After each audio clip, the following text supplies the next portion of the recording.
नमस्कार, मैं हूं श्वेता सिंह।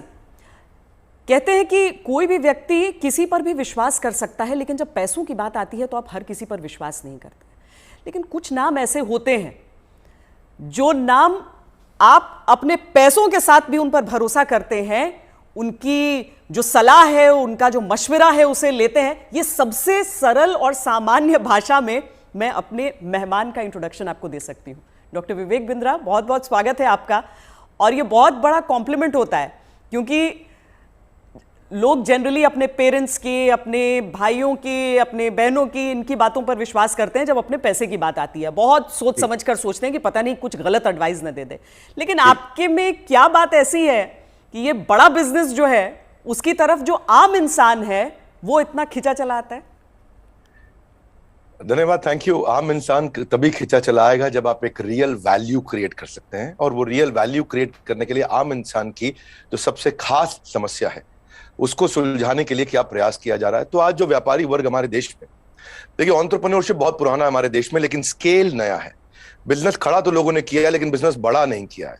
और बिजनेस बड़ा कैसे किया जाए, उसके लिए सोलोप्रेन्योर, एंटरप्रेन्योर के लिए हमने हिंदी भाषा में एक बड़ा बिजनेस, ये प्लेटफॉर्म ऐसा बिल्ड किया है जिससे वी आर हेल्पिंग, और आज बिलियनियर प्रोफेसर्स के साथ में हम उनकी मदद कर पा रहे हैं। लगभग 10 करोड़ लोग हमारे वीडियोस हर महीने देखते हैं, विच इज 100 मिलियन का हमारा मंथली एक्टिव यूजर है, और एक फार रीचिंग इम्पैक्ट है। आज 750 डिस्ट्रिक्ट के अंदर आज हमारे ऑफिस, माइक्रो फ्रेंचाइजी उनके साथ में नीचे जाके एक आम आदमी का हैंड होल्डिंग कर रहे हैं। अपना ये एक मुद्दा है कि रिक्शा वाले को भी हम एक बड़ा एंटरप्रेन्योर टेक्नोलॉजी के साथ एनेबल, साधारण भाषा में सिखा के उसे कैसे आगे बढ़ा दें। अच्छा, सुना है कि आपको कुछ गिनीज बुक रिकॉर्ड्स में भी नाम है, कई सारे रिकॉर्ड्स हैं इनफैक्ट। धन्यवाद, थैंक यू। हाँ, ठीक बात है। हालांकि ये वर्ल्ड रिकॉर्ड बनाना हमारा गोल नहीं है, वो एक आउटकम है। गोल हमारा था कि क्या हुआ पेंडेमिक में। अब मुझे वो 2020 का वो समय याद आता है जिस समय अप्रैल का टाइम था, बहुत ज्यादा सब जगह इतना ज्यादा उस समय माहौल पैनिक का था कि लोगों को समझ नहीं आ रहा था क्या किया जाए। तब हमने पहला एक वेबिनार किया। एक वेबिनार में अमूमन 100, 200, 500, 1000 लोग आते हैं। हमारे वेबिनार में 10 लाख, 15 लाख, 20 लाख लोग आए तो गिनीज वर्ल्ड रिकॉर्ड में आ गया। तो हमने स्ट्रैटेजी का, सेल्स का, ऑपरेशंस का, रिटेल का, स्टार्टअप का, हमने हर सब्जेक्ट पे, लीडरशिप पे, इन सब पे हमने वेबिनार्स किए, मार्केटिंग पे, और हर बार जो वेबिनार था वर्ल्ड रिकॉर्ड में आता चला गया।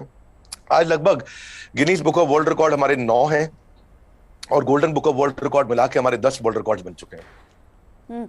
ये जो शो आप कर रहे हैं, जो जीता वही Sikandar, horses table, good news today पर, इस शो का कॉन्सेप्ट क्या है, क्या है इस शो में? देखिए, वैसे तो होना चाहिए जो जीता वही चंद्रगुप्त मौर्य। हाँ। क्योंकि चंद्रगुप्त जीते थे, सिकंदर नहीं जीते। पर क्योंकि ये कहावत बहुत ज्यादा मशहूर है तो ये नाम भी रखा गया और बड़ा अच्छा चला। ये on the spot funding reality show है। इसमें 8 इन्वेस्टर आते हैं, हर एक इन्वेस्टर अपने साथ 5 करोड़ रुपए रेडी रखता है। 24 स्टार्टअप सामने आते हैं। स्टार्टअप आता है, रियलिटी शो है, पैसा इन्वॉल्व है। इसमें Sunil Shetty production, India TV, अपना इंडिया टुडे ग्रुप जो है हमारा, और सारे, मेरा जो रोल है इसमें मेंटर, कोच, एडवाइजर और स्टार्टअप गुरु का है।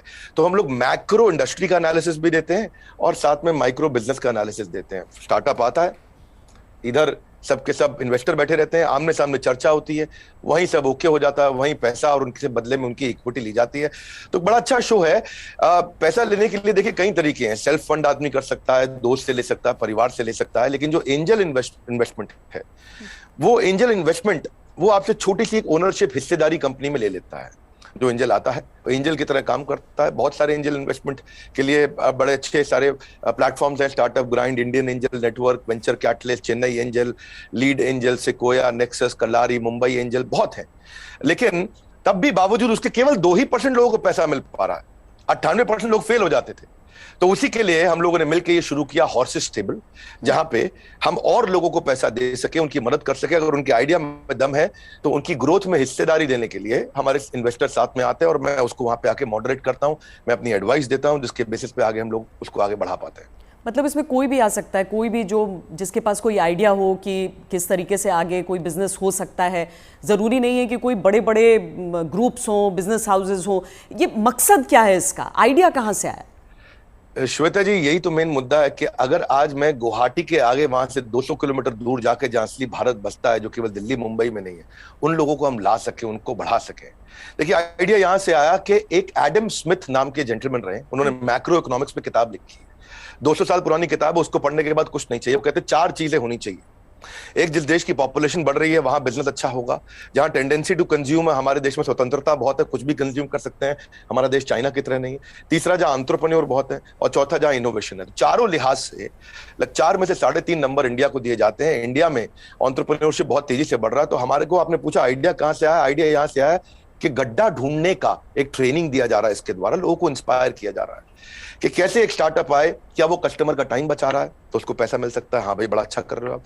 क्या वो कस्टमर का एफर्ट बचा रहा है, क्या वो कस्टमर का कोई कंफ्यूजन घटा रहा है, क्या वो कस्टमर के लिए सामान सस्ता लेके आ रहा है, क्या वो कस्टमर की प्रायोरिटी पे उसको फोकस करा रहा है, क्या वो कस्टमर को बढ़िया स्किल सर्विस, क्या वो कस्टमर को कोई वेंडर आइडेंटिफाई करके दे रहा है, क्या कस्टमर के लिए कोई कन्वीनियंस क्रिएट कर रहा है। तो बेसिकली ये urban company, OYO, Swiggy, Ola, Zomato, Flipkart, just dial, zoom, ये सब इंडियन स्टार्टअप्स हैं जो कस्टमर की कोई ना कोई समस्या को सुलझा रहे हैं। और जैसे वो समस्या सुलझाते हैं, और इसी के लिए हम इंस्पायर करना चाहते हैं कि स्टार्टअप ऐसा ही है जो कस्टमर की बर्निंग प्रॉब्लम को, ज्वलंत समस्या को सुलझा सके। पर इसके आगे क्या होगा? मतलब अगर कोई इंसान है, जैसे मान लीजिए मेरे पास ही कोई आइडिया है, तो मुझे तो बिजनेस चलाने के बारे में मालूम नहीं है, फंडिंग अगर मान लीजिए मुझे मिल भी जाती है यहाँ पर, तो आगे क्या बिजनेस चलाने में मदद भी मिलेगी? बहुत अच्छा प्रश्न है आपका। देखो, जब इन्वेस्टर आता है ना, तो वो स्मार्ट कैपिटल लेके आता है, केवल पैसा नहीं लाता है, वो एक हैंड होल्डिंग सपोर्ट लेके आता है। बड़ा बिजनेस साथ में, हमारी कंपनी भी आ रही है तो हम उनको लाइफ टाइम मेंबरशिप देते हैं, ट्रेनिंग देते हैं। देखिए, जब इन्वेस्टर आता है तो वो स्टार्टअप को मेंटरशिप देता है, एडवाइस देता है, रिसोर्सेज देता है। तो इसीलिए ये जो हॉर्सेस टेबल है, जो हमारे आज यूट्यूब चैनल पे आ रहा है, जीएनटी पे आ रहा है, गुड न्यूज टुडे, और अच्छा नेटवर्क आपने चालू किया है, तो ये हम यहाँ पे इन्वेस्टर एक स्टार्टअप को आगे जाके और फंड रेज करने में मदद करता है कि सीरीज ऑफ इन्वेस्टमेंट पिचेस डाल सके। हर स्टेज पे उसके साथ इन्वॉल्व होता है। एक आइडिया स्टेज से रेवेन्यू जनरेटिंग स्टेज तक इन्वेस्टर साथ में जुड़ता है। कई बार तो इन्वेस्टर अपना फ्री ऑफिस स्पेस भी देता है। अगर आपकी कंपनी छोटी है, आप हमारे ऑफिस जाके शुरू कर सकते हो। उनको डिजिटल मार्केटिंग सपोर्ट देता है, टेक्नोलॉजी बनाने में, मैन पावर लाने में। तो ऐसा नहीं, इतना ही नहीं है, बल्कि मैं आपसे ये भी बताऊंगा कि फंड का इस्तेमाल कैसे हो रहा है, इस पर भी स्टार्टअप आकर के स्टार्टअप के ऊपर इन्वेस्टर नजर रखता है। इन्वेस्टर देखता है कि ड्यू डिलिजेंस करता है, उनको स्मार्ट कैपिटल देता है, उनके नेटवर्क को बढ़ाता है, उनको फ्यूचर इन्वेस्टर अट्रैक्ट करने में पूरी मदद करता है, उसको ब्रांड बिल्डिंग करता है, उसका माउथ पीस बन जाता है। वो केवल पैसा नहीं इन्वेस्ट करता है, वो उसको पूरी गाइडेंस देता है आगे, उसको बिल्कुल हॉक आई के साथ में जुड़ा रहता है, उनकी रिपोर्ट्स लेता है हर हफ्ते, हर महीने। ऐसा नहीं कि जैसे लिस्टेड कंपनी तो क्वार्टरली रिपोर्टिंग करते हैं, इनसे तो हर महीने रिपोर्ट किया। तो स्टार्टअप पे कड़ी नजर भी रहती है कि वो पैसा कैसे इस्तेमाल कर रहा है, और उसको हैंड होल्डिंग करके सपोर्ट करके ग्रोथ के लिए भी मदद की जाती है। इसीलिए इसी लिहाज से हॉर्सेस टेबल एक रेवोल्यूशनरी कॉन्सेप्ट है जो आज जीएनटी के साथ बड़ा बिजनेस मिलकर के लेके आया है। ये बड़ी अच्छी चीज़ है, क्योंकि थोड़ा तो मार्गदर्शन भी चाहिए सबको, लेकिन नज़र भी रखनी ज़रूरी है। लेकिन एक थ्योरी ये भी है डॉक्टर विवेक बिंद्रा कि स्टार्टअप्स का बबल एक क्रिएट हुआ था, और वो जो बुलबुला है वो अब धीरे धीरे फूट रहा है। आपकी क्या सोच है इस पर? नहीं, मैं ऐसा बिल्कुल नहीं मानता। ये कोई बुलबुला नहीं, ये रियल सब्सटेंस है। अगर ये बबल है तो हमें मानना होगा कि 700 मिलियन इंटरनेट यूजर भी इंडिया में बबल है। इंटरनेट यूज करना बंद कर देंगे क्या लोग? आज UPI card payments, net banking, transaction, ये सब बंद हो जाएगा। अक्टूबर में ही साल $100 बिलियन की ट्रांजैक्शन यूपीआई पे इंडिया में हुई है। ये स्टार्टअप का नतीजा है। रेवोल्यूशनाइज किया है डिजिटल ट्रांजैक्शंस को, ये स्टार्टअप का नतीजा है। बहुत सक्सेसफुल स्टार्टअप्स आ रहे हैं। 42 नए यूनिकॉर्न 1 साल में आए हैं। आप समझिए, जितने यूनिकॉर्न 10 साल में बने, यूनिकॉर्न का मतलब 7,500 करोड़ की कंपनी, जितने स्टार्टअप 10 साल में बने, उतने ही स्टार्टअप पिछले 1 साल में भी बन गए। तो ये बबल नहीं है। इंडिया इस समय टॉप 3 यूनिकॉर्न प्रोड्यूसर में जो स्टार्टअप के है उसका नाम आ चुका है। यानी कि हर 9 दिन के अंदर हमारे देश में एक नया $1 बिलियन स्टार्टअप पैदा हो रहा है। स्टार्टअप जो है ना, ये आप 2011 में 9.5 साल लगा करते थे, और उसके बाद ये समय कम होता चला गया। 2012 से जो स्टार्टअप आए वो 4.5 साल में $1 बिलियन हो गए। आप ये समझिए कि ट्रैवल एजेंसी जो होती थी वो Goibibo, Thomas Cook, make my trip में आ गई। सरकारी नौकरी घट रही है, स्टार्टअप बढ़ रहे हैं। पेपर अब डिजिटल हो गया है, किताबें किंडल में मूव कर गई हैं, बिजली अब सोलर होती जा रही है, रिटेलर अब अमेजॉन, फ्लिपकार्ट और रिलायंस पे मूव कर गया है, गाड़ियां ड्राइवरलेस हो रही हैं, ब्लॉकबस्टर सीडी को खत्म करके यूट्यूब, अमेजॉन प्राइम, नेटफ्लिक्स आ गया है, सेल फोन के बिल अब घट रहे हैं, इंटरनेट के बिल बढ़ रहे हैं, गाड़ियों की सेल घट रही है, ओला उबर बढ़ रहा है, रेस्टोरेंट शटडाउन हो रहे हैं, ऑनलाइन फूड डिलीवरी बढ़ रहा है। आज बच्चों को जो है ऑनलाइन स्टडीज उनकी बढ़ गई है, प्राइवेट कोचिंग घटती जा रही है। इसका मतलब क्या है, जो स्टार्टअप है ना वो एक रेवोल्यूशन है। पहले कबूतर चिट्ठी लेके जाता था, आज व्हाट्सएप चिट्ठी लेके जा रहा है। इसके बीच में बहुत लंबी जर्नी करनी थी, और सिलिकॉन वैली में कम से कम 15 स्टार्टअप ऐसे बैठे हैं जो व्हाट्सएप के खात्मे की तैयारी कर रहे हैं। और नेक्स्ट जो रेवोल्यूशन आएगा, नेक्स्ट सिलिकॉन वैली आने वाले समय में बेंगलुरु से शुरू होकर के भारत से ही आगे निकलेगा। वाह, क्या बात। लेकिन कई स्टार्टअप्स फेल भी तो होते हैं, कई स्टार्टअप्स फेल हो जाते हैं, इसकी वजह क्या रहती है? श्वेता देवी, ऐसा स्टार्टअप फेल होने के मेन 8-10 बड़े कारण होते हैं। पहला तो कोई डिफरेंशिएशन ना हो, आप वही कर रहे हो जो बाजार में सब कर रहे हैं। दूसरा, फोकस की कमी हो, सारी चीजें करने में लगे हैं, फोकस नहीं है। तीसरा, उनकी एग्जीक्यूशन की स्पीड कमी है। चौथा, अगर बिजनेस अच्छा ले भी आए तो रेकरिंग रेवेन्यू नहीं है, वो कस्टमर के साथ माल दो पैसा लो रिश्ता खत्म। रेकरिंग रेवेन्यू यानी कि बार बार उसके साथ ट्रांजैक्शन होना चाहिए। पांचवा, कि वो अपनी टीम अच्छी नहीं बना पाते, दे हायर पुअरली, और एक कमजोर टीम लेके आते, एक कैटेगरी टीम नहीं बिल्ड करते। वो कुछ ऐसा बना बैठते हैं, गलती से एक और गलती एक करते हैं कि वो जो मेरे को अच्छा लग रहा पर कस्टमर को उसकी जरूरत नहीं, यानी कि कस्टमर अनफ्रेंडली प्रोडक्ट बना देते हैं, कस्टमर का फीडबैक नहीं लेके आ पाते हैं, पैशन नहीं होता है, प्रॉफिट के चक्कर में चले गए लेकिन पैशन नहीं है। ये बड़ा जरूरी है। आंसर बड़ा महत्वपूर्ण है। जो आज व्यूअर देख रहे हैं उनको ये समझना चाहिए कि अगर बिजनेस मॉडल और रेवेन्यू मॉडल कमजोर है, प्री मैच्योर स्केल किया, बिजनेस खड़ा हुआ नहीं, बड़ा करने पहले निकल गए, बिना टेक्नोलॉजी के स्केल किया और उसके चक्कर में फिर आपने कर्जा भी ले लिया, तो फिर जो है वो एग्जीक्यूशन और स्लो होगा, प्रॉफिट और कैश फ्लो खत्म होगा, और फिर कैश बर्नआउट के बाद आप फंड भी रेज नहीं करेंगे। यही मुख्य कारण होते हैं कि स्टार्टअप फेल होते हैं। तो पहले बिजनेस को खड़ा करना है, बाद में बिजनेस को बड़ा करना है। क्या हम समझे कि एक स्टार्टअप कल्चर है अब, और ये डेवलप हो रहा है, और ऐसे में भविष्य से आपकी क्या उम्मीदें हो जाती हैं? देखिए, स्टार्टअप का कल्चर अब डेवलप हो रहा है इंडिया में। पिछले काफी समय से हम ऑब्जर्व कर रहे थे, नंबर 1 पे सिलिकॉन वैली, न्यूयॉर्क सिटी, उसके बाद London, Chicago, Los Angeles, Seattle, Boston, Berlin, Tel Aviv Israel में जो है, और सिंगापुर। यही केवल 10 शहर थे दुनिया के अंदर जहां स्टार्टअप्स बिल्ड हुआ करते थे। अब अचानक बेंगलुरु बहुत तेज आगे आया। हम जो पीछे थे अब हम आगे बढ़ रहे हैं। परंतु क्यों हम पीछे रह गए थे और भविष्य में कैसे आगे बढ़ेंगे उसको समझते हैं। हम पीछे इसलिए रह गए क्योंकि हमारा इंडियन एजुकेशन सिस्टम बहुत कमजोर था। इंसान को रोटी कपड़ा मकान के अलावा सबसे ज्यादा जरूरी है शिक्षा, और यहाँ पे ग्रेजुएट इतने प्रोड्यूस हो रहे हैं जितने कंज्यूम नहीं हो रहे थे। Real time corporate campus experience नहीं है, पढ़ाई पुरानी है, स्टैग्नेंट सिलेबस है, कन्वेंशनल थियोरेटिकल क्लासरूम अप्रोच थी। इस चक्कर में अंडर एम्प्लॉयमेंट जो है वो अनएम्प्लॉयमेंट से ज्यादा बड़ी समस्या है। आज राजनेता लोग सबके सब हमारे यहाँ पॉलिटिक्स में अनएम्प्लॉयमेंट की बात करते हैं, लेकिन अंडर एम्प्लॉयमेंट कितनी बड़ी बात है कि अब ग्रेजुएट पोस्ट ग्रेजुएट को 14,000 रुपए की तनख्वाह मिलती है, पीएचडी होल्डर को आज अगर 20,000 की तनख्वाह मिल रही है तो कितना बुरा हाल है। लो इंडस्ट्री डिमांड है, इनकॉम्पिटेंट फैकल्टी है, जो कॉलेज में पढ़ा रहा है उसको पढ़ाना नहीं आ रहा, कॉलेज में प्रोफेसर वो बन रहा है जिसको कोई नौकरी नहीं मिल रही है। तो स्टूडेंट की एस्पिरेशन बहुत थी, प्रिपरेशन यहाँ थी, प्रिपरेशन है नहीं, एस्पिरेशन बहुत ज्यादा है। उस चक्कर में हमने हार्वर्ड के प्रिंसिपल्स को इंडिया में अडॉप्ट किया कि 80% case study, 10% project, 5% lecture, 5% learning. ये है 100% का पूरा मॉडल। और आप जो है ये जो आपका बेसिकली प्रश्न है कि कल्चर डेवलप हो रहा है। हाँ, अब ये कल्चर डेवलप हो रहा है।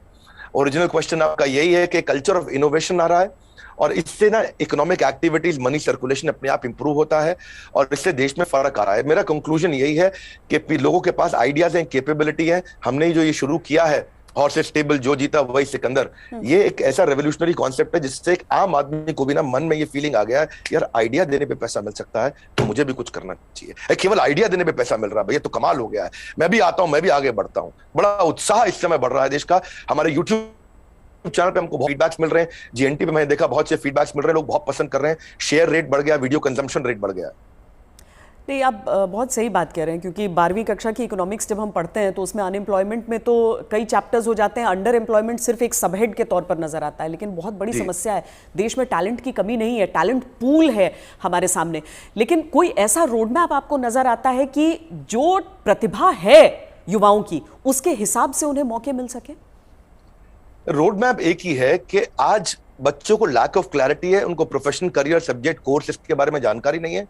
तो रोड मैप केवल एक ही है कि उसको कंटिन्यूअस लर्निंग का मतलब है कंटिन्यूअस अर्निंग। उसको अपने साथ एक डिसिप्लिन बिल्ड करके अपने साथ मूक यानी कि मैसिव ओपन ऑनलाइन कोर्सेज दुनिया भर में आ गए।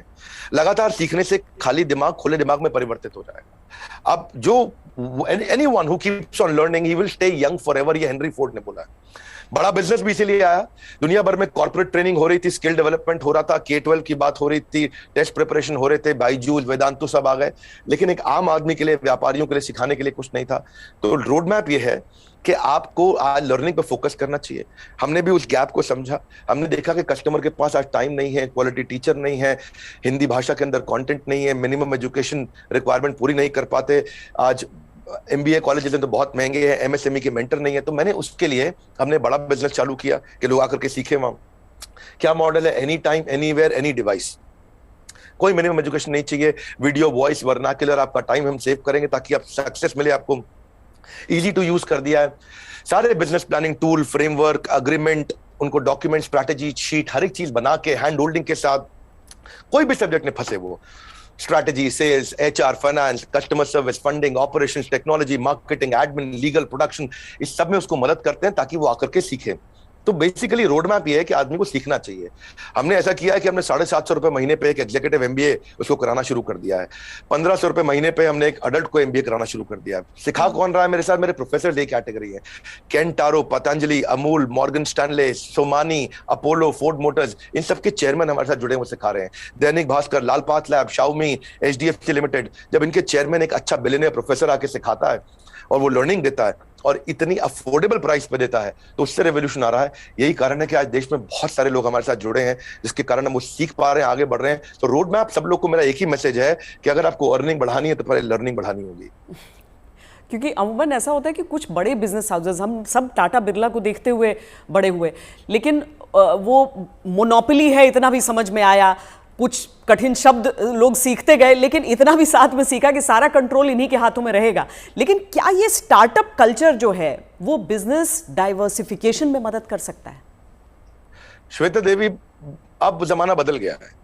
पहले $1 बिलियन कंपनी बनाने में जो 50 साल लगते थे, 5 साल में बन जाती है।